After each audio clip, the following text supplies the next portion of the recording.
আপনার জীবনে কি এমন কেউ আছেন যিনি সব বিষয়ে কথা বলেন? রাজনীতি, ব্যবসা, সম্পর্ক, সব বিষয়ে তার একটা কথা আছেই, কিন্তু আসলে তিনি কিছুই জানেন না। এর চেয়ে বড় প্রশ্ন হচ্ছে, সেই মানুষটাকে আপনি নিজেই।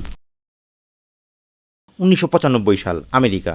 ম্যাক আর্থার হুইলার নামে একজন সাধারণ মানুষ। সে চিন্তা করলো সে ব্যাংক ডাকাতি করবে, কিন্তু সমস্যা একটাই, সিসি ক্যামেরা। তখন তার মাথায় একটা আইডিয়া আসলো। সে কোথাও পড়েছিল লেবুর রস দিয়ে ইনভিজিবল ইঙ্ক বানানো যায়, অর্থাৎ সেটা লিখলে দেখা যায় না। সে ভাবলো তাহলে মুখে মাখলেও ক্যামেরায় দেখা যাবে না। সেই সকালে সে উঠলো, মুখে লেবুর রস মাখলো এবং নিজেকে আয়নায় দেখলো। তারপর দিনের আলোয় বেরিয়ে গেল, হাসি মুখে দুটো ব্যাংক ডাকাতি করলো। স্বাভাবিকভাবেই সেই রাতে তাকে পুলিশ ধরে ফেললো এবং তাকে ক্যামেরা ফুটেজ দেখানো হলো। সে অবাক হয়ে বলল, এটা তো হওয়ার কথা না, আমি তো মুখে লেবুর রস মেখেছিলাম। সে মিথ্যা বলছিল না, সে সত্যি বিশ্বাস করত। হাসছেন? হাসবেন না, কারণ হুইলার শুধু আমেরিকায় না, আপনার কর্মক্ষেত্রে আছে, আপনার পরিবারে আছে, আপনার বন্ধুদের মধ্যে আছে, হয়তো আছে আপনার ভেতরেও। এই ঘটনার পর কর্নেল ইউনিভার্সিটির দুজন রিসার্চার একটাই প্রশ্ন করলেন, এটা কিভাবে হলো? একজন মানুষ এতটা বোকা কিভাবে হতে পারে? এরপর তারা গবেষণা শুরু করলেন।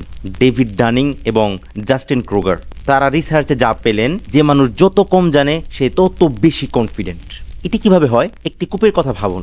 যে উপর থেকে দেখছে তার মনে হচ্ছে কূপটা বেশি গভীর নয়, কিন্তু যে ভিতরে নেমেছে সে জানে কূপটা কতটা অন্ধকার আর কতটা গভীর।